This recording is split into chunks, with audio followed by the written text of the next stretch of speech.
In this video, I'm going to show you how to set gambling locks or restrictions on your Bet365 account. If you find this video helpful, please drop a like and subscribe. In saying that, let's just jump straight into the video.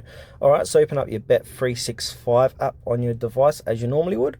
And now from here, what you want to do is to click onto your user icon, top right hand corner of the screen here. And then click onto my account, like so. And then you got these tabs at the top here. Click onto gambling controls, and now this is where you can change all your different gambling controls here. So you can see your activity by clicking on my activity. So we'll go back here. We can set deposit limits, so click on deposit limits. So at the moment I've got a $50 24-hour deposit limit. You can change this and change it 24 hours, 7 days, 14 days. So if I want to do a weekly deposit limit of, if I can want to set this, I can change this. So I'm going to set a weekly to say 350, and then I'm going to click on submit. Now you've got to put in your password to do this, so I'm going to jot it in there. Alright, once I've done that, I'm going to click on to submit, and there you go. So I've changed that. Alright, if we want to scroll and then click on continue, confirm to confirm it all.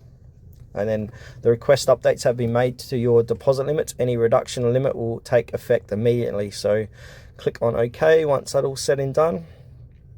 Now if we want to go back to, you can set out timeout limits. So you can create a timeout. So click on timeout period. You can do 24 hours, 48 hours, 7 days. So I'm going to set 24 hours. Just all your personal preferences. Then put in your password again. Once you've done that, click on timeout. And then click on OK.